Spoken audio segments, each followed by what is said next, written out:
right. Amazing, amazing, amazing. So, guys, thank you so much for tuning in yet again. This episode has been a while in the making, and Naveed here has been a good friend of mine for over 10 years. We've worked together in a couple different projects and a couple different businesses. And I have a very unique story to tell about Naveed, which I'm actually excited to tell. He doesn't even know I'm about to tell this story, but it's a very exciting story. And I'm excited to have him here on the podcast. Real quick, Naveed, introduce yourself, and then we'll just kind of just jump in, bro, however we want to start it. Like I said, I like it live, so not scripted. Let's make it happen. First and foremost, I have much love for you, brother. Thank you for everything. We're about to talk a little bit more about how you helped me start my entrepreneurial journey when I left pretty much the 9-to-5 world. But long story short, my name is Naveed. I came to the United States at 8 years old. My mom came in as a widow, 2 kids. She didn't know any English. And it was 12 days after 9/11. So from Afghanistan, and we had to grow some thick skin in order to survive throughout those years. So I'm blessed, I'm lucky, and I'm here to answer any questions you have, possibly give some tips on whatever you need me to. So that's what we're here for, man. Let's make it happen. Bro, that's beautiful. I mean, literally talk about the American dream.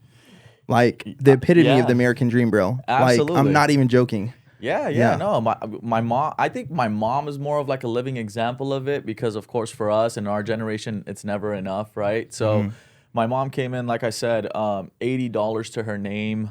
She didn't know English. I actually had to translate for us in the airports, while we were in Dubai, while we were waiting, and when we just arrived in the United States. But my mom literally worked 3 jobs at one point for like 3 years straight just to get her first ever car. It was a Lexus, and she within 7 years, so she went to work in Afghanistan with as a contractor in 2009. So we arrived September of 2001, and by November of 2009, which is 8 years, she was already earning, I would say, high 250s.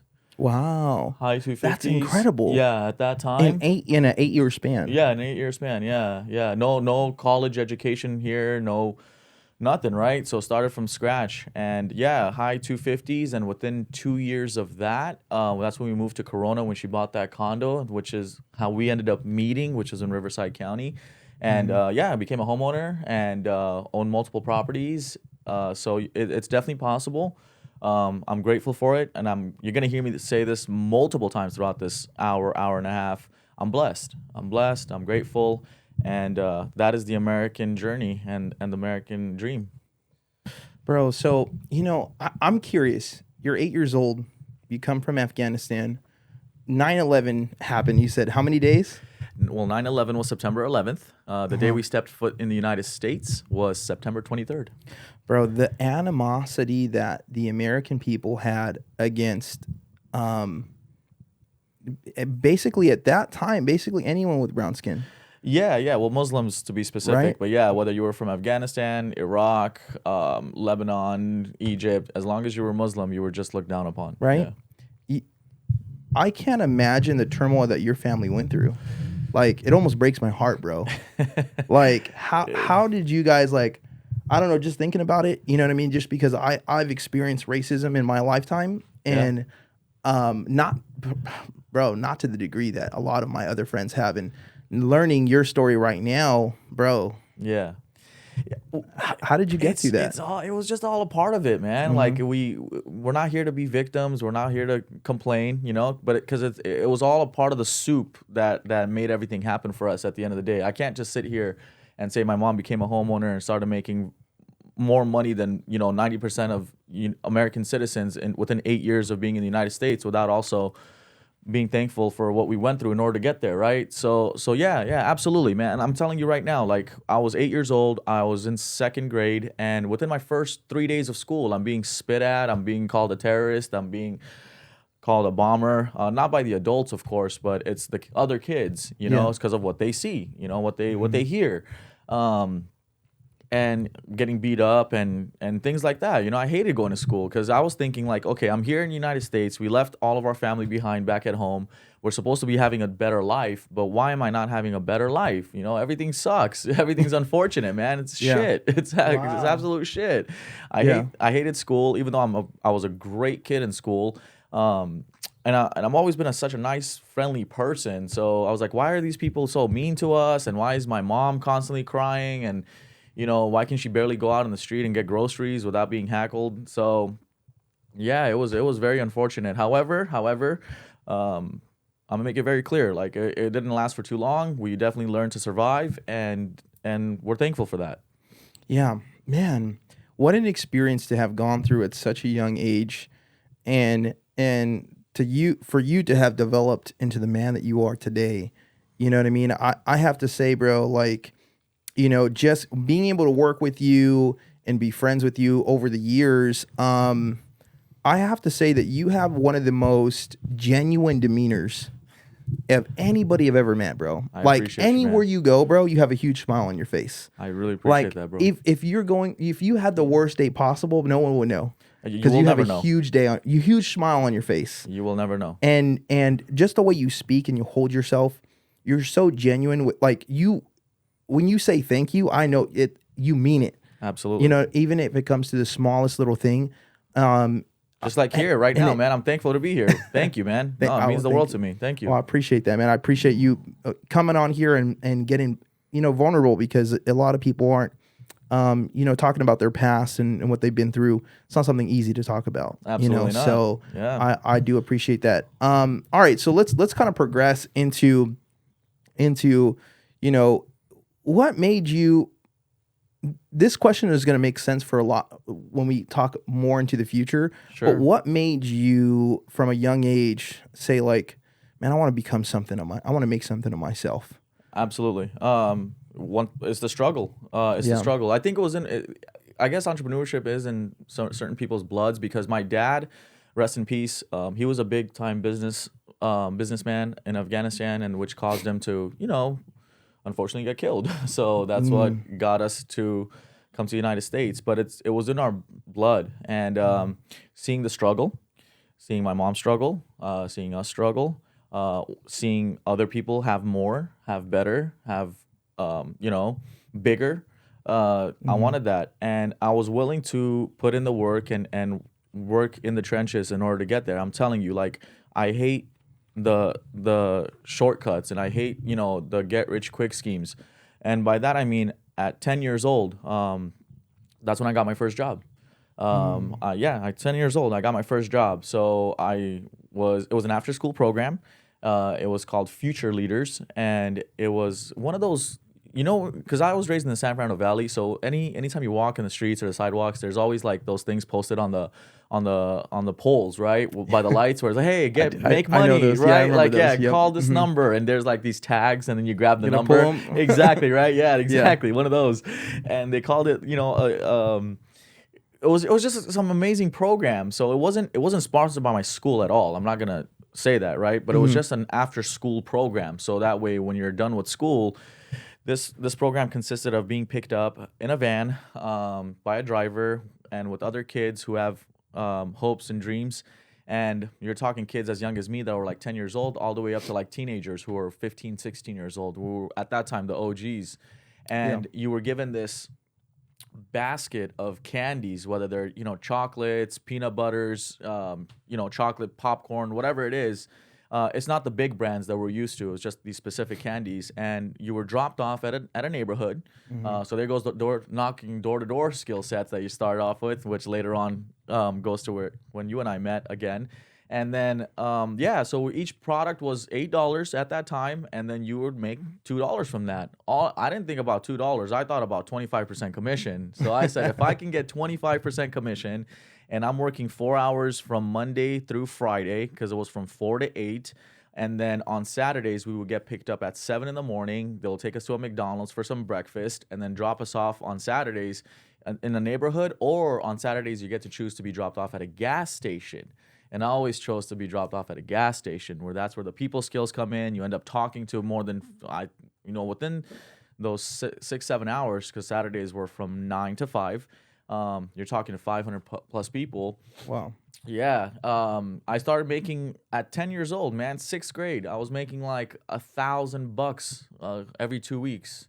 That's amazing. Yeah. Bro. I was making That's like great. $1,000, and I'm telling you right now, I was the Yeah. best at what I was doing, man. I was probably like 80 pounds soaking wet at that time. But when I had to carry this big ass box and make sure that every sale was going towards my mom and the betterment of our lives, especially with my little brother there too, who's 4 years younger, I had to take care of them. So it ended up helping my mom with rent, and ended up getting us some good clothes on our backs. It definitely helped me get a bunch of Air Forces on my on my feet.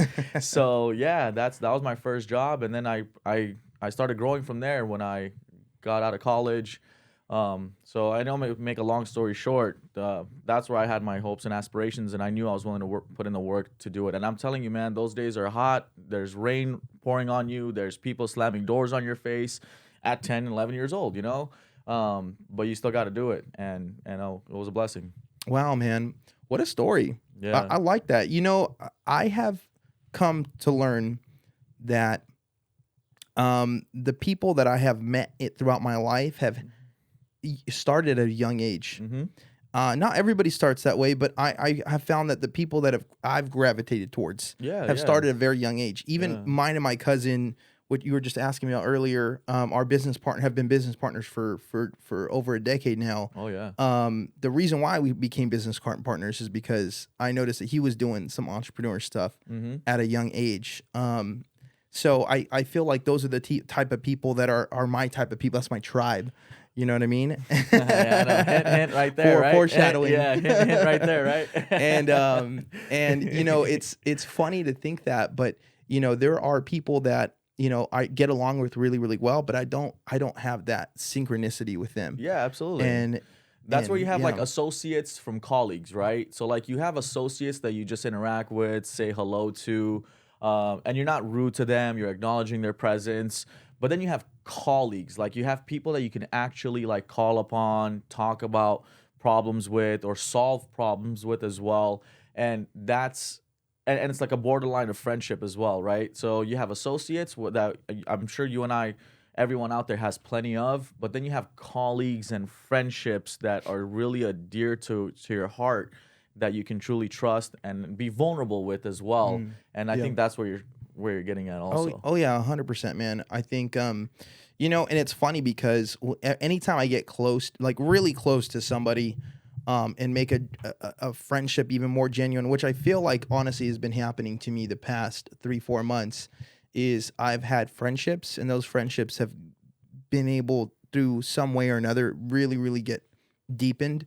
And you know, I find out about their past, right? And I'm like, oh my God, we have this similar past. Absolutely. We started very young with working, or like trying to make a little business when we're like at a very young age. We have something in us that's a little bit different. Not that it's better than anybody, but it's just different. You know what I mean? It's just a different walk of life. And now, that's okay. And that's okay. Oh yeah, of course. You know what I mean? That's okay to have failing projects, or to have things that don't work out. But as long as you know, you still continue to go, and it's okay to also lose money, right? So when you're doing all these things, people at times just think it's a roller coaster ride up, but there's many downfalls compared to those roller coasters up. So it's okay. It's like one of those things is, it's like the stock market, man. As long as you're every time you fall, as long as the end of the day you're working your way up by failing forward. Yeah. You know what I mean? That's the ultimate goal, right? Is to continue to learn from each mistake and each iteration. Micro and macro look, right? So when you're looking at it in a micro perspective, it is going up and down, up and down. But when you have like a macro approach and you zoom out of the graph, all you see is that damn thing is going up. It's going up. It's going up, man. Yeah. So that's what I think of it as. I love that, man. So let's fast forward and talk about when we first met. My favorite part. And that interaction, and I want to know your perspective. Let me tell you my perspective, okay? Yeah, so this is literally as soon as I left my big boy job at Chase Bank, right? So, man, 2014, yeah, 10 years. 2013, 2014, I left Chase, took a leap of faith. Thank you again for everything I learned over there as well. But yeah, we started working at a solar company. I don't know if we're supposed to share their name. It's okay. It's They're out of business. And We they're can out of share it, business, right? They don't exist. Solar City, right? Yeah, back in the Solar City Solar days. City days, man, where you get to work 80 hours on paper, but just in one day. How do we put 80 hours in a day, bro? I have no idea. And I had the absolute pleasure of meeting you through one of my very good friends who got me into Solar City, because at that time, that was the solar boom, right? Like everyone was just barely starting to talk about it. Tesla was barely coming in the market as well with their cars. And Kevin is the one that introduced us. We started doing a few shifts. That's where they would put us in like Best Buys and Home Depots. Yeah. And then you would be pretty much partnered. And then you and I got partnered a few times. And of course, right, based on who we are now, we had to talk to one another. We had to get to know each other more.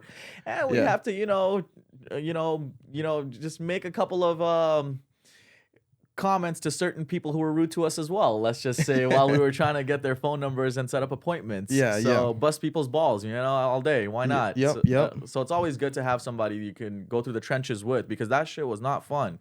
You were getting, once again, yelled at. You're talking to possibly 1,000 people in a day if it's a busy enough day.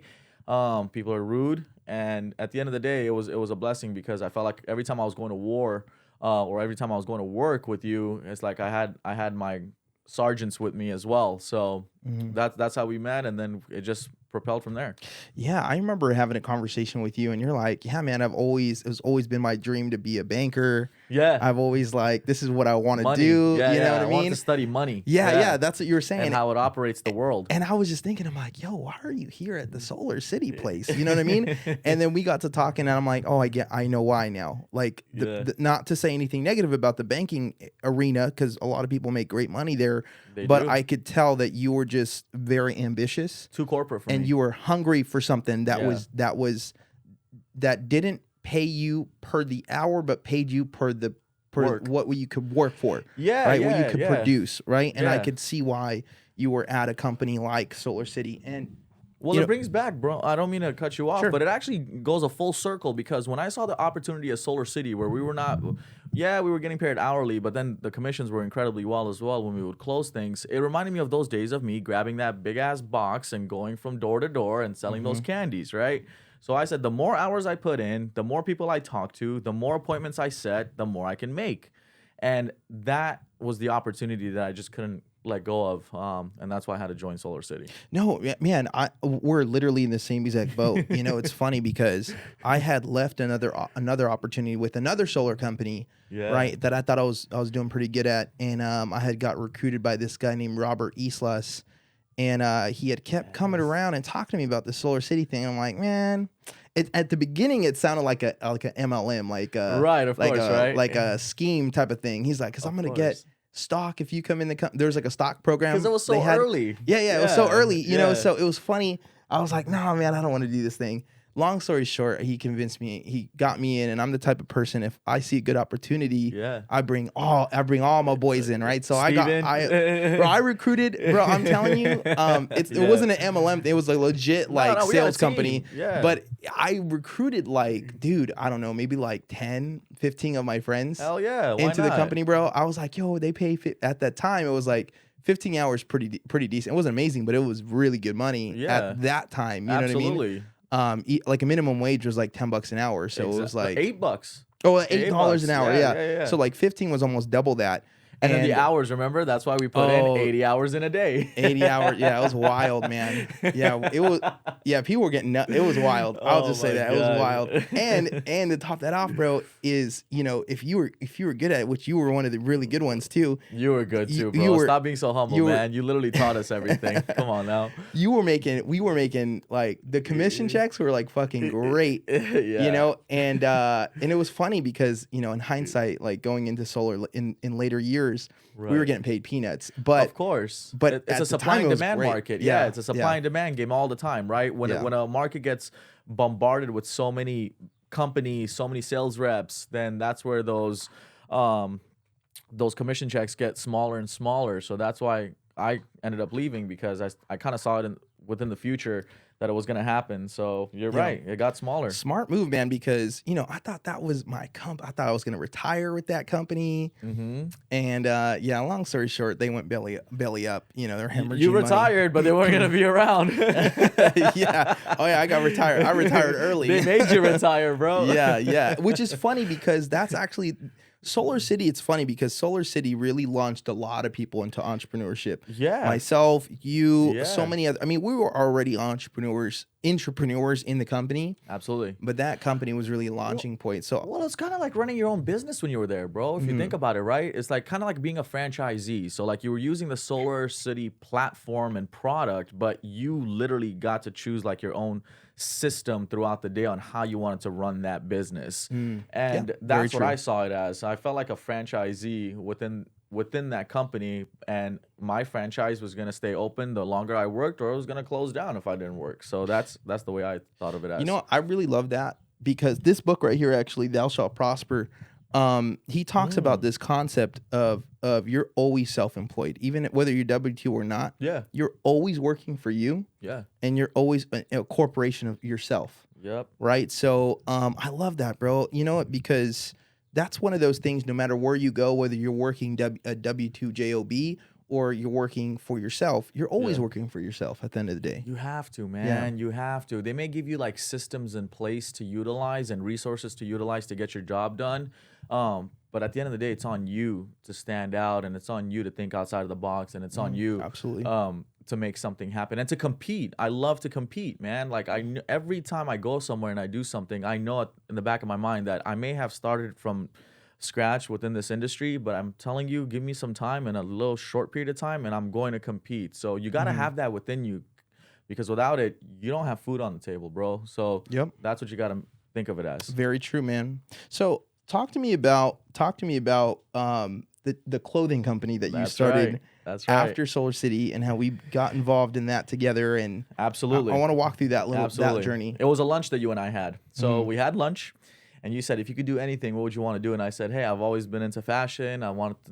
I see people starting to make clothing brands. That's when Instagram was, barely starting to pop. And you were doing a lot of like Facebook ads or Facebook marketing or something like that, or you're at least studying it. And you said, I can help you at least get eyeballs on it. So you just gave me some homework. I took that very seriously, and we had some money in the bank to invest. And I said, okay, I'm going to make a clothing brand. Why not? Yeah. I called it Knowledge Tribe, hence the tribe hint earlier, and Knowledge Tribe Apparel. You literally helped me at least get my foot off the ground, bro. And that's why I'll always forever be grateful for you. Thank you, bro. Because I shared this idea to many people. They didn't see the vision like I did. They didn't even offer to help. And I'm talking about like not help as in like give me money or give me some inspiration. It was just help as in like just believe in the person, right? Like just say, you know what, it's a good idea, go for it. And many people said no, many close people to me. But as soon as I told you, you said, how can I help? And that's when I knew I had to stick by your side no matter what, bro. So we sketched up some ideas. That was a wild time because right before you had wanted to start a clothing company, I had been running my own clothing brand called Rompador for a couple years. Those sick ass hats, bro. Oh, the wooden hats, bro. The wooden hats. Ooh, fire. And it was crazy, bro, because I went through that experience and I thought, like this clothing thing was a business I wanted to run, and what I had learned over the years, what I really had learned, what was my passion was helping others begin. Like I heard this talk, I don't even know what it was about, maybe like Jim Rohn or somebody was talking about it. But he said, there was coaches and there was players, and everybody has a vital role to play. And everyone gets a ring. And everyone gets a ring. So, it was one of those things that it popped off beyond, like years beyond what we did. But it popped off in my head that, you know what, if I could teach others, if I could be a coach, going through it, not a coach in the sense of like, I've always been a coach, but from a player to a coach, right? Yes. And I've learned that's the way that I've learned. Yes. And when you got into this, I was like, bro, I know the Man. manufacturers. I know the Yes, printers. I know exactly. my cousin over here, my other cousin, the Skylar designs. Scott. Yeah. I'm like, he's a freaking badass designer. He Like, made the let's logo, get this bro. thing running, He made bro. the logo. That was so Yeah. sick, man. Yeah, Like, bro, it was wild. oh man, dude, I really don't want to get all emotional about it, but man, that was a fun ride, bro. Bro, that hoodie that you designed Oh my god. was my favorite hoodie I had ever owned. And I left it in Chicago. No. I did a beauty show in Chicago and I left it. I got the most intellect over emotions yes, one, right? bro. And I got so many compliments on that. Oh my god. Yeah. That sweater, and it's funny, okay, because I didn't know the band, but I knew their music. Yeah. And when people were like, "Oh, that's like those colors, like the way it's designed." Yeah, it was like they're Jamaican. this reminds me of now it's right over my head again. What's their name? That band's name that you were pulling inspiration from. Yeah. I even forgot, bro. I'm sorry. No, I forgot too. But there's a band that inspired you for that. Yeah. A lot of the designs that you created. Yeah. And you told me that it was a hip hop. Yeah, it was a hip hop band back in band. the 80s. My God, we're gonna figure all right, it out. we're gonna have at to the look end. this up, bro. Yeah, we're gonna have to look this up because when you had shown me, I was like, I know their music, but I just couldn't remember. They're called Tribe Called Quest. Tribe Called Quest. There you go. There it is. There you go. There it is. Tribe Called Quest. A Tribe Called Quest. Yes. And people were like, oh, like other people knew the OGs, the vibe that it was, and I was like, oh, no way. Yeah. So it was just interesting, dude, and that hoodie. Yeah. Fire, bro. Thank you. Well, I think I should step back a little bit and talk about the inspiration and the idea behind the clothing brand, which is why I chose them. Is because it's literally it's called Knowledge Tribe Apparels, because at that time all these clothing brands that were coming out, they were promoting things. However, in my eyes, they weren't speaking to me. So they were promoting, hip hop. They were promoting being cool and making money, getting girls, and that's fine. Don't get me wrong. However, it's not me. So as I mentioned earlier, I was always good at school. I've always liked school. And I never saw that as a problem, because in elementary, middle school, high school, I was getting amazing grades, but I was still having a lot of fun. Don't get me wrong, still getting girls, still being a popular kid in school. So I didn't see it as a problem to be smart. You shouldn't have to be looked down upon because you're smart, or being called a nerd or a geek should not have been it shouldn't have a negative connotation to it. It should actually be it should be a compliment. So I said, you know what? I'm going to make a clothing brand and make it look sick as hell for the smart people, for the people that know shit. So each design is going to have very specific things about it, about history, about time, about language, about anything and everything related to just wanting to learn more about books, about giving back, philanthropy. That's why I was giving back literally 10% of all my sales to the homeless shelter here in Corona. And it was all documented. It's all in the Instagram. And that's why I made that clothing brand. And the right people that would actually see me in my boots during the 200 plus events that I did within that 2.5, 3 year span, they understood it. 90% of people weren't going to understand it, and I was okay with that, because that's a part of running your business. Find your niche audience, right? You can't just be a jack of all trades. So just because everyone wears clothes doesn't mean everyone's going to love your clothing brand. You got to speak to the right person, to the right audience, because I'm telling you, there's people craving what you're trying to put out there. And anytime and every time I had a customer, or should I say a supporter, they would say, I've been looking for this for a long time. I've been researching.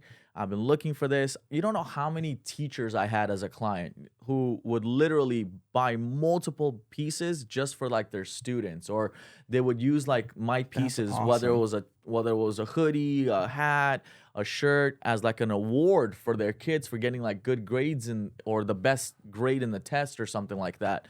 So it was incredible stories that I ended up hearing from the people and listening to why people supported me. So that was the inspiration and thought process behind Knowledge Tribe Apparel. Bro, that's beautiful, because I remember when you had come to me with the idea of it, right? And we had sit down and talk to Skylar about the logo and designing the logo and like what it is that we wanted it to be, right? And what it is that your inspiration was, and it was like this I remember, bro, The that's feather, wild. the tip of the feather pen. Yes. That's why I wanted the logo. And it was, wow, I remember, bro, I still have that actually. Thank You you. had given that to The pen. the pen. Yeah. To my wife as a gift because of the help with the charity. Of course, she helped me with the videos. Bro, My first ever video. It was amazing, bro. The work that you were doing and the inspiration behind the brand. Yeah. It was beautiful, bro. I think that, Thank you, man. that was, talk to me about the lessons that you had learned throughout that experience. Oh shit, man. Okay, that's something that people don't talk about Let's too go often. down the ride. Yeah. So I can tell you the pretty things like, hey, I had certain NFL players wear my clothing brand, and I had certain UFC fighters wear my clothing brand. I even went backstage to a UFC pay-per-view because of my brand. Wow. But let me tell you what the hell I had to do to get there, bro. Yeah, let's talk about about that. that shit. Okay, so like I said, I did over 200 fucking events within like a 2-year, almost 3-year span. So if you do the math, there's 52 weeks in a year. And then I was still let's talk about this, bro. Yeah. I was still running my vending machine business that you helped me with as well, my that's boy. Right. Don't forget about that, bro. homie. That literally, oh my God, bro. So throughout Wow, the that is week, so I was wild. running my vending machines. Then the weekend, I was going to an event, whether it was anywhere in San Diego County, Orange County, LA County, wherever the fuck I can go, I'm a go. So yeah, so if you do the math, that's actually almost 2 events a week. And when I talk about events, bro, I'm talking, this is a clothing brand. So every piece is big, right? And you have to carry bigger boxes, and you have to carry a bigger tent, and you have to have a freaking car for something like this, right? Yeah. So I bought a freaking van, and there were days, bro, where I would literally leave my house at like 4 in the morning if the event was like somewhere far in San Diego and it started like, let's say, and you had to be there by like 6 a.m., right? To set up. I would go all the way out there, set up all by myself, dog. And some of the main events throughout the years, these crafts shows and these markets happen during the summer. So guess what the hell happens during the summer in California? It's hot. It's fucking bugs, hot, there's bro. everything. So you got to set up your booth. You got to make sure everyone's taken care of, and you got to make sure everyone's talked to. You got to make sure you still offer that customer service to people, right? And I was by myself, bro. I was by myself. Sometimes I had my incredible mom with me. And at the end of the day, I'm sure you would understand too. When you have your mom there, you kind of want someone there with you, but you don't want them to work kind of thing, right? Like you just want them there sitting down. Support, right? That's it, yeah. But even though they want to work, you don't want them to work. So I would make sure she didn't work. I'll just make sure she says hi and does her thing. But more often than none, it was me by myself working literally 14, 15, 16 hours. And when you're talking about those events that happen, all throughout the weekend, so you have those major events that are Friday, Saturday, Sunday, you have over like 200 vendors in that event. You have literally, this is how they sell these events to you as the promoters. You'll have over 100,000, 150,000 people walk through those events throughout those 3 days. And it does happen. It does happen. And you got to talk to them, right? You got to get them in somehow, bro. Yep. So when it came to like placement on how to set up my booth, when it came to maximizing my own self, while I had luckily 5, 6, 7 different people at my booth at the same time, I learned all that shit, bro. And let's say I spent like $600, $700 paying for an event, right? There has literally been events more than once where I'm excited as fuck. I drink my coffee, set up my booth, thinking I'm gonna get rich off this. And I'll be lucky if I made like $100 in all 3 of those days, bro. I'll be lucky if I freaking... Bro, those event owners, they're very good at promoting, dog. At promoting, my guy. To the people that will buy the booth, not to the people that will come. Hell yeah, bro. But the thing is, I mean, I'm not here to blame nobody, bro. Like, because people would be there. People would be there. It just wasn't my crowd. Yeah, right? No, I get it. So it wasn't my crowd.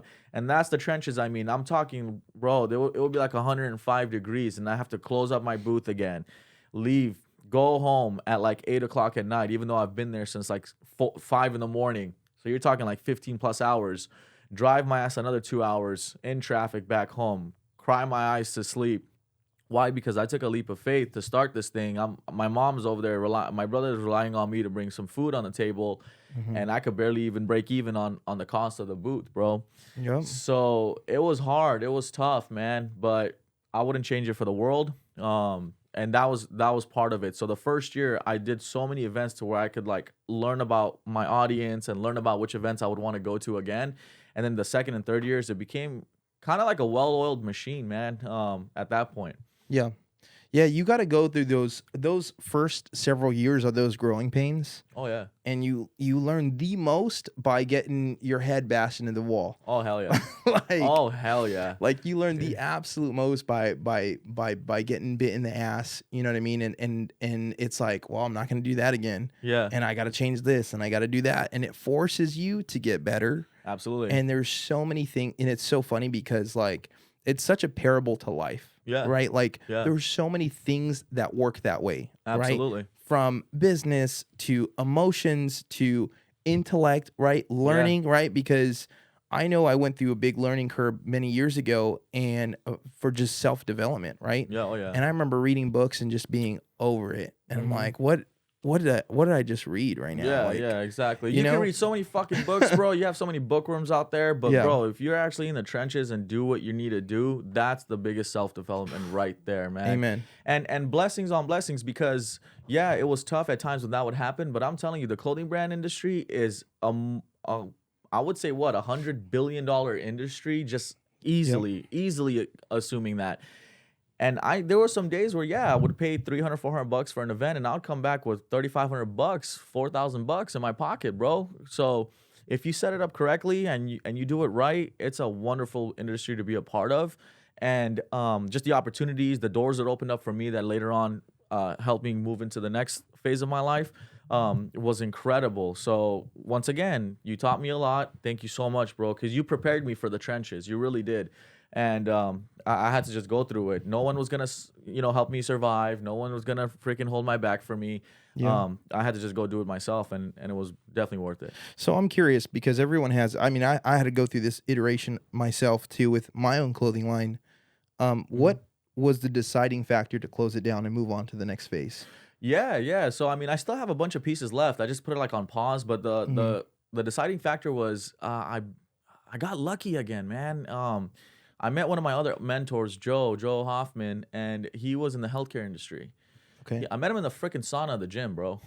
Once again, it happens, right? Yeah. So I met him there, and I told him about my clothing brand. I told him about my vending machines, and he was like, "Oh, wow, you have quite a few ideas." And at that time I was like 26, 27, so I wasn't the oldest person in the room.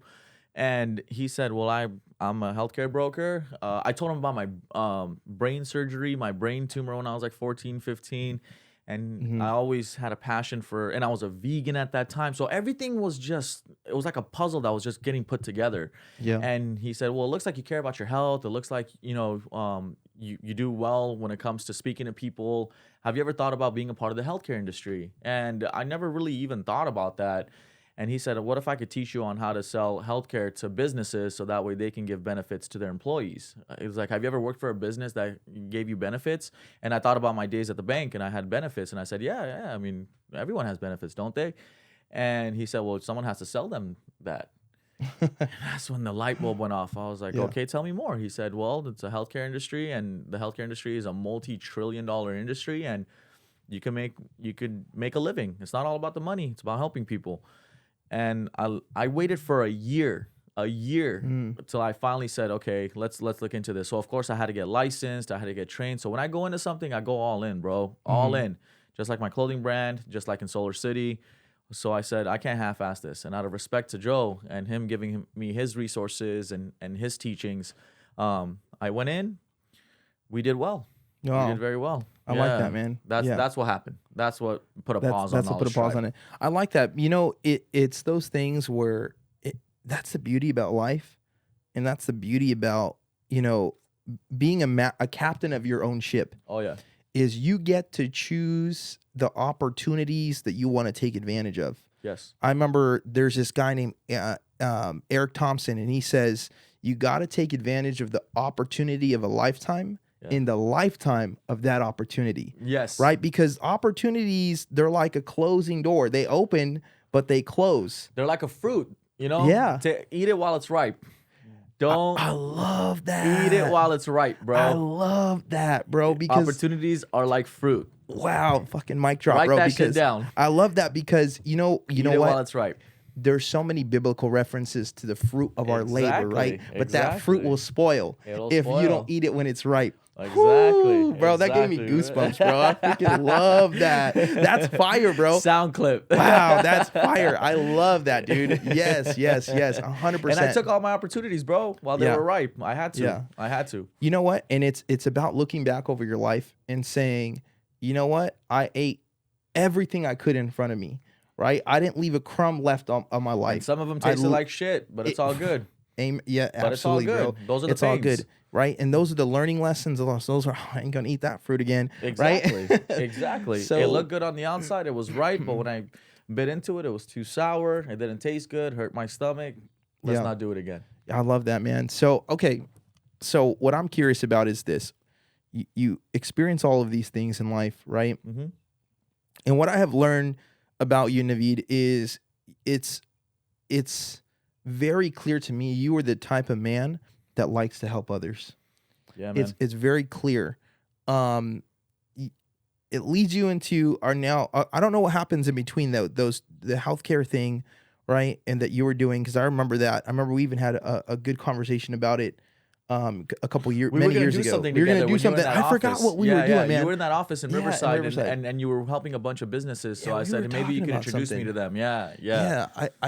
There was that, and then I got into. Oh, that's right. That's when I you started got into your hair. Yeah, that's right. yeah. When I just got started into the beauty industry. Exactly. Yeah. Yeah. So talk to me about what happened, what transpired after that, and what led you into the business that you're the industry that you're in now. Sure, yeah, man. COVID happened. Long story Oh short. yeah. Oh shoot. COVID okay. happened, yeah, bro. Yeah, that's right. So in the healthcare industry, it's, this incredible. big thing that happened all around the Yeah, world. that I one totally thing. forgot about that. Nah, bro. It's all good. Yeah. So what happens in the healthcare industry, the way you get paid is you get paid every time your clients make premiums, right? So every time you pay for your health insurance, a portion of it is going towards the person who sold it to the business. Okay. So you get paid monthly.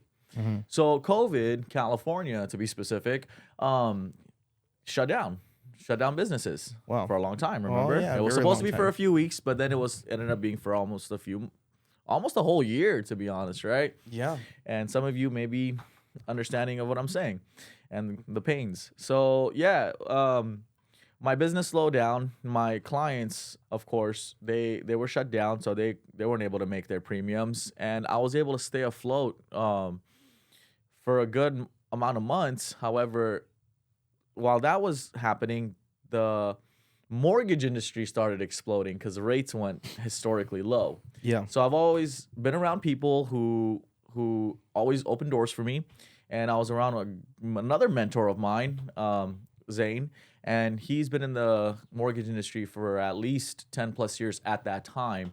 And he runs his office, and he kept telling me, we would always meet up. We had a group of friends that would meet up for coffee in the mornings, right? Yeah. And then we would separate to our offices. And he would always tell me, I'm getting busy. Naveed, if you ever want to come in. Once again, I waited like 6 months, and I said, okay, damn, I need to get in. I need to do something, right? Yeah. I'm still taking care of my family, doing what I have to do. And then that's when I got into the mortgage industry, got licensed, learned anything and everything I needed to do from Zane. I owe that man so much, man. So much. Taught me everything I needed to know. Took a leap of faith on me as well, because he pretty much opened his doors, or he just introduced me to all of his clients and to all of his book of business. I helped him take care of them. The money was incredible. The business was booming, absolutely booming. Yeah. But then again, it's the people that you're helping too. So anything and everything I'm saying, I can back it up with hard facts. You could take a look at the Yelp pages of the businesses I worked in. You could take a look at all the rewards. Speaking about that, Yeah. I had somebody reach out to me about something. I forgot what we were even talking about. Yeah. And they were like, oh yeah, in the process of buying a home. I'm like, well, you know, I know a good buddy of mine does mortgages. Yeah. And she's like, oh yeah, if you could send me him, we already have somebody we work with. I was like, Jalisa. yeah, Jalissa, you remember, yeah. bro? I forgot her name. Come You on, remember? bro. Yeah. See, okay, guys, just to say this, Come on, bro. I worked with Jalissa like years ago. Yeah. Years ago, and I forgot her name. Yeah. You know, it's nothing out of. I'm No, you just I'm ADHD forgot. as hell, and I Yeah. forget people. No, you just forgot. Yeah. This guy remembers her name. She messages me back, bro. Yeah. That was a fun file. Took a screenshot of the message. She said, "Naveed has been the best mortgage broker I have ever worked with." She's Yeah. like, "I've bought several homes." Yeah. Good Her and her people. husband have bought several Yup, homes. Gustavo. And she said, yeah, her husband Gustavo. She said, hands down the best experience I've ever had. He says and does what he said. He does what he says he's gonna do. Yeah. He shows up for us, Yeah. bro. I was like, you know what? Yeah. This is why I sent you. Oh, this is why I sent you over to Naveed, because I knew my boy. Yeah, you got to say My what you boy mean was and gonna mean, take care of mean you. what you say, you know, especially when it comes to something as serious as taking care of somebody's mortgage loan. Yeah, So yeah. it's not something to fuck around with. It's not something to be dishonest about. And Yeah. unfortunately, there's a lot of them out there. And I'm not here to bash on people. It is what it is. But yeah, so that's what happened. I got into the mortgage industry, absolutely fucking killed it. And now, you know, it was just a natural transition to go from like the retail side to the commercial side. Sure. So I met with a good friend of mine, another mentor of mine, Michael, who runs his own commercial brokerage, One Click Commercial Funding. And I started referring him business from if it was a previous client of mine or someone I found that wanted a commercial loan, not a retail loan. So not a house, but more like investments, buildings, hotels, apartment complexes. Oh, okay. Wanting to buy other businesses. Those are commercial loans. Yeah. So because of the trust I would always build with my clients, I would refer them over to Michael, and then he would close it and he would give me a nice referral. He would it's just like at the end of the day, like he would make sure that I was taken care of. You know what I mean? Yeah, that's good. Yeah. So when I saw that, and I said, because in the commercial world, there's no RESPA, so you can actually help someone by freaking referring you business. Oh, I see. Yeah, Okay. yeah. I So when I saw that, I was like, wait, this is a referral check? This is crazy. How much are you getting? So awesome. I had a conversation with them about, hey, how can I possibly become one of your senior brokers and expand my wings and my knowledge as well, especially since he's able to lend all over the country. Yeah. And he was more than happy to help me out. Introduced me about the industry, and that's now what I'm doing in regards to being able to help clients around the country, fly around, and it's fun. It's got its pains as well, because Sure. a file can take 6 months instead of just a month. But that's what we've chosen to do, and we're gonna run with it. I love that, man. Yeah. I love that because, you know, I'm in the bit, like, I'm on the back end of a lot of different businesses. You know what I mean? And that's like, that's what I love to do, man. Yeah, of course. Like, man. I just love being like in the grit of it, especially with startups. You know what I mean? Like, I just love that bootstrapping mentality that, like, we've got to make this happen and this is all we've got. You know, during COVID, it was wild because it's crazy because me and my cousin had just sold our business. Yeah. In 2019, literally, bro, I swear this Months was from before God. COVID, this huh? was from God, bro. Months before. From God himself, bro. This is how I know God exists, bro. Because literally, we were cash flowing, but not enough to where, like, it was significant enough to like change anybody's life. But we were getting by, like, with our little business, and you weren't scaling. We weren't. We were about to make a decision to scale. Yeah. And it was going to cost some money. That hockey stick growth, right? Yep. And we were like, we were on the edge of jumping into, like, the events side of this industry. Yes. Okay. And doing like these huge events is going to cost like, you know, just for a booth setup, Thousand. it's like $30,000 for a God, booth. really? Plus, you know, like flying Travel, employees out, like everything travel, out. tickets. You know, it adds up, man. A one weekend Yeah. would cost, you know, one weekend could easily cost $90,000 just for one weekend at one of these events. Jesus. So we were about to jump into that side of it. Wow. Right. Thank God we didn't, bro, because Right. COVID happened and all that got Right. shut down. Right. Yeah, so exactly. like, you're doing events through Zoom, bro. yeah, dude. And there's just no way. Our product, Yeah. our product is a demonstration product. You There's have to just see it in person. You have to physically touch it and Yeah. see how it works. Yeah. So because of that, you know, we just had to make a hard decision, and we just had to make a hard decision, and we decided, you know what, we're gonna sell our business to this gentleman that that we were buying from wholesale many years ago. Sure. And we're gonna go work with him and learn from him, right? That was Sure. the decision. Yeah. So we ended up Yeah. selling it. COVID freaking happened and all this crazy stuff. And I Damn. got into I got back into solar as from the marketing perspective. Nice. And the reason why I bring this up is because, like, I've always liked being on the back end of businesses and startups. And the fact that you're in that now, like, Yeah. that's such an exciting place to be. I'm like, Oh man. when It's so someone cool. buys a building or like a commercial space, their first commercial, they're property, about to do something Yeah. big for their business, Yeah. and you get to experience Yep. like holding their hand through that process Absolutely. and saying, hey, yo, congratulations, this is the first step of many to like an exciting, Absolutely, right, man. like I share this whatever it may story be. many times, man. One of my there's no such thing as like a favorite client, but one of my favorite human beings to work with is this doctor, aesthetics doctor in Miami. And this gentleman grew his business so fast within like a 15-month period where he Wow. was working out of this like clinic room type of place, a little bit bigger than this room that we're in, maybe about 600, 700 square feet. Okay. And, you know, he ended up working with like Miss Columbia, Miss Universe. Wow. Yeah, because it's Miami, so it's a huge yeah. Hispanic Oh, yeah. Hispanic culture and Hispanic influence as well, right? And he himself is Cuban, I believe. Okay. But he started doing like podcasts and going on radios, and he's freaking good at what he does. So he grew really quickly. So he ended up wanting to buy a building for himself, and I got to meet him through a referral of mine, one of my realtors that I was working with while I was living in Miami, and this guy is so humble, man. He does amazing. Like, think about it. He walks into rooms that you and I could ever dream of. Not because of, you know, the beauty that's in that room, but more about like the power that's in that room. You're talking like television producers and your directors and things like that. Like people who literally put like these Miss Universe pageants together and things like that. Yeah. So, but then again, he still treats me like I'm the professional and I'm the one that's famous and things like that. Yeah. And he ended up getting his building. It was a very, very long process. And now we just finished a second transaction with him as well to be able to grow. Because once you buy the building, then he wanted to renovate it. So he's in the process of renovating it to get his grand opening, and I can't wait for that.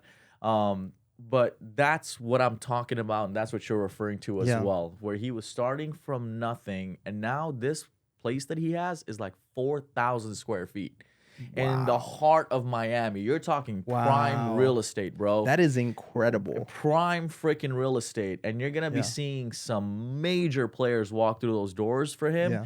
And we already know he's going to open 3 or 4 more locations within like the next 5-year period. I love that. Yeah, and we already know. So thank you for bringing that up, because I have to share his story without going too in depth with it, because that the thank yous that I get and seeing him because I'm about to go to Miami again next month, and I only go to see him.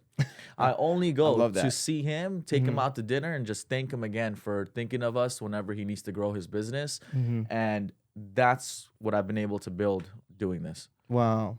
Yeah. Bro, see, and that's, you know, those are the intangible things that we don't ever get to talk about every day. No. You know what I mean? Like, because not our average, but what I'm saying is like our friends don't really understand Yeah. like the type of relationships that we really get to meet, Yeah. right? Unless you're really in it, right? And my family certainly doesn't understand like, oh, the type of people that you're meeting on the day to day, like Yeah.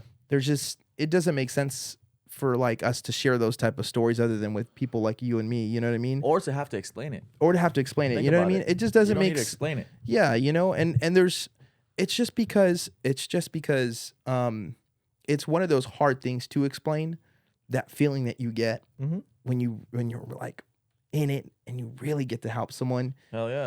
and change their trajectory of where they're going. Absolutely. It's Absolutely. a beautiful thing to be a part of that. Absolutely. And that's freaking awesome, dude. I love that. Yeah. I had here's another fun story. I had another client who had like 7 properties that he was about to. So he took like these hard money loans on them, and those hard money loans they expire after 12 months. And, and if you're not able to do anything in regards to like refinancing or selling those properties, that loan is literally due that day when that 12-month hits. Okay. Yeah, so he was like on his 11th month, and he had talked to multiple other commercial bankers, and somehow, some way, they just couldn't get it done. He was, again, a referral to me, and we were able to get it done, and it was a very fast process because he was running out of time, right? So you're talking like I would say maybe like a 2-month process we had to do in like 3 weeks.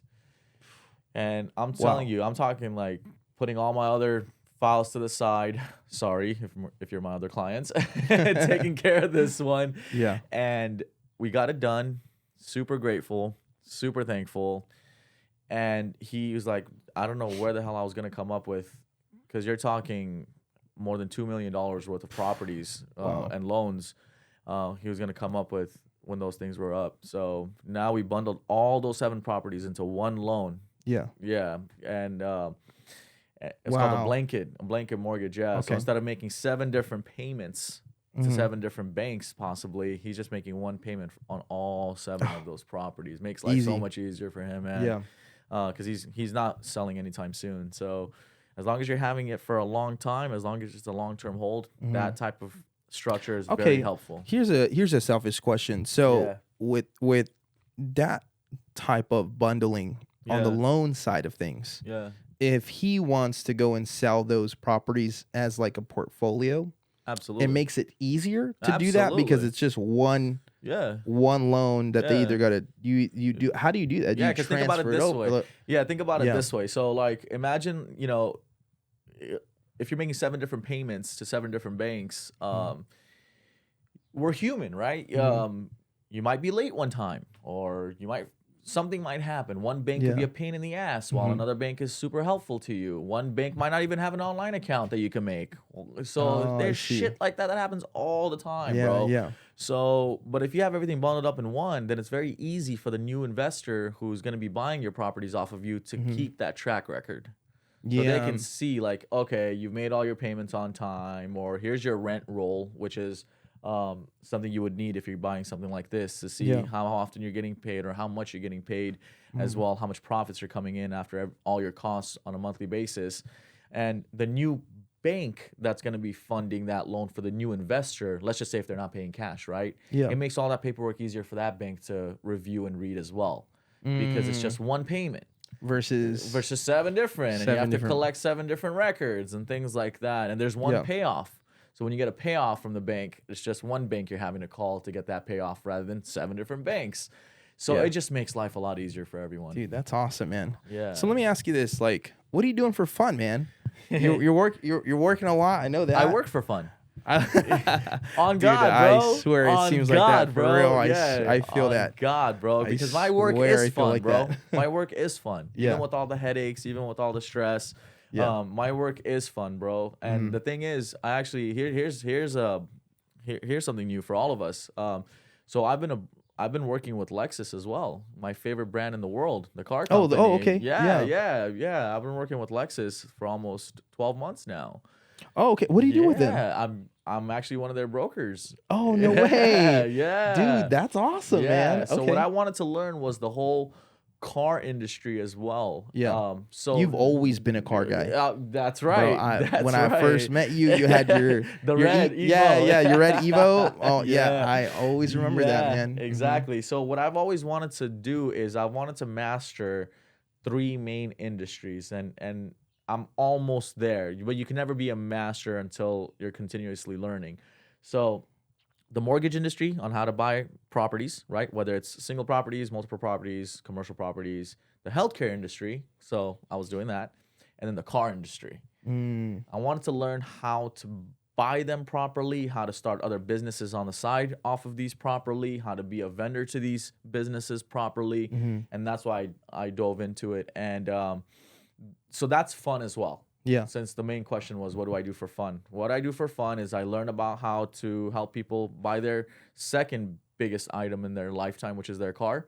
I help people buy possibly their biggest item in their life, which is their property or properties. And then I travel. I love to go to different places. I love to go to hookah lounges. I love to see different hookah lounges in different states. Bro, same here. I'm a coffee fiend. I love different coffee joints in different states. I just came back from Australia.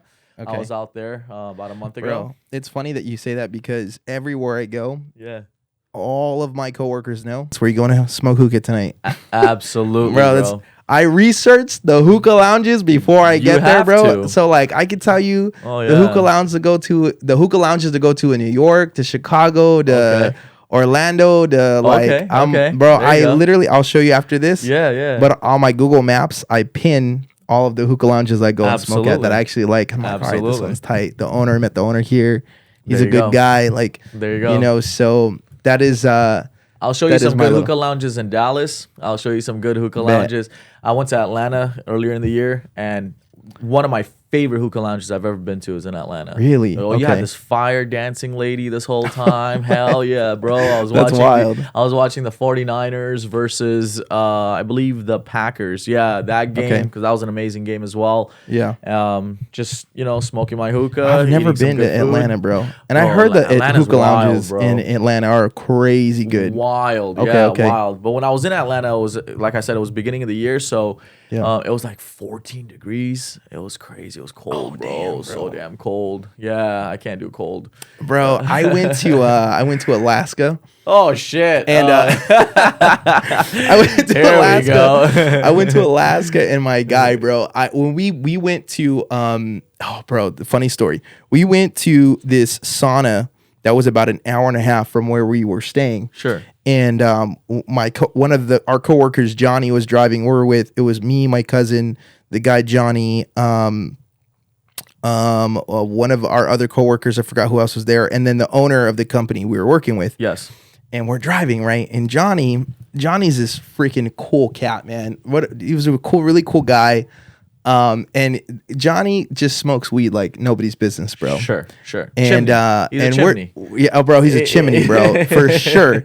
And we're like driving, and mind you, bro, we're on this road in Alaska that is it's like just 2 roads, one this way, one that way. Alaska, it's just ice everywhere, bro, right? There's no lights, there's no electricity going down this road. Is weed legal in Alaska? I don't even know, bro. Oh, okay. I don't even know. Johnny makes it seem like it. Bro, Johnny's rolling a joint, right? And we're in the back. It's so cold. I'm sure. You could feel the heater's full blast in the car, but you could feel the cold from the ground coming through the car. The metal parts of the car. Your feet, your body, your chest is warm because you're like bundled up and the heat's going. Yeah. But the chill from the ground is coming up through your feet. Johnny's driving like 80 miles an hour on an ice road. Oh, damn, bro. You were driving and you see cars like boop, like dead over here. Damn. Boop, dead over there. Right? Like you're gonna see a lot of dead Teslas on the road. Bro, and we're driving and he's like rolling a blunt, he's smoking. We're like, Johnny, slow down. Like, stop smoking, bro. Focus. Yeah, please. Right? And we get to this hot spring. And this hot spring, bro, it's a natural hot spring, so it smells like freaking rotten eggs, bro. This is my first time experiencing hot spring, bro. Okay. When we got there, I didn't think that it was gonna smell like that, but it's not like Palm Springs. It's sulfur. Yeah. It's not like Palm Springs, right? No, it's not like this natural hot spring, so it smells like sulfur because it's from lava. From the earth. Yeah, from the earth. Yeah. So sulfur has like a weird, like similar to rotten eggs type of smell. Wow. And And when we got out, bro, it hit me in the face. I was like, bro, it smells like fucking gross, right? Expired eggs. Yeah, in the expired trash. eggs. Yeah. But we get in this water, bro. It's negative, I don't know, -5 degrees or -11 degrees or something like that outside. We get in this water. The steam from the from the hot spring comes up. It freezes on your eyelashes and your mustache or whatever in your hair. So everything My freezes. beard. Bro, Yeah. everything freezes from here up. And everything's super hot from your neck down, but it is a wild experience. I agree with you, bro. I can't do cold. So do you have to like can't dump do your that. head in the water just to like melt it away? I didn't like doing that because I'm like, bro, that smell's gonna be on my body and I don't want it on my That's face. right. You know what That's I mean? I don't know, right. but Yeah, a lot of yeah. people were doing that. But you can. But if you do that, then the ice crystals will freeze on you even faster because the water, by the time you come up, Yeah, because it's gonna be wet already. it's already wet, and then boom, you're like Makes frozen. sense. So it's wild. What so the I can't hell were do you freezing. doing in Alaska, bro? Bro, we were doing an event out there. There's events in Alaska. There's a ton of events out there. In Alaska? In Alaska, Oh, yeah. wow. Okay. I think my busiest year, I traveled. It was like 152 days of travel. So like I wasn't home for like basically year? the whole half the year. Yeah, Absolutely. Yeah. yeah. It was wild. It was a wild year. But dude, yeah, it's crazy. So I can't do cold either. I don't know how we got so sidetracked, man. I'm sorry. The cold, bro. Fuck the cold, man. That's so wild. But dude, Naveed, I have to say, man, I just want to thank you so much, man, for coming up here and laying it down and talking about our journey and your journey. Absolutely. And I don't know. I mean, I know that you're in a couple different businesses, but feel free to shout out whatever you want people to follow. If they want to go follow, to connect with you. Yeah, yeah. Where can they do that? Yeah. No, I keep things very simple, man. I don't even consider myself like a social media guy. Sure. I only have Instagram, and it's my first name, Naveed, Naveedology. So Naveedology, the Okay. study of Naveed. I like that. Yeah, right. The inspiration behind the name. And that's it, man. If you ever want to know more about how to acquire property, how to acquire, investment properties, whether it's because a lot of people just think it's homes, right? Investment properties and rent them out. But no, you could buy the freaking shopping plaza across your street. You can buy the hotel that you're staying at to visit in. You can buy the, you could buy anything and everything you want. You know what I mean? So, and those are called commercial loans. So if you ever need something like that, just let me know. I'm more than happy to have a consultation with you. But other than that, if you just need tips, I try to give you a lot of tips on my social media. I should probably do more. But if you guys ever need anything, just let me know. I'm here. Awesome. Well, Naveed, thank you so much for coming in, bro. From the bottom of my heart. We're gonna Thank do you. a mic cheers like this. Hey, let's go. And thank you all for tuning in. I really appreciate it. And until the next episode, we out. Oh, shit, bro. That's going to be...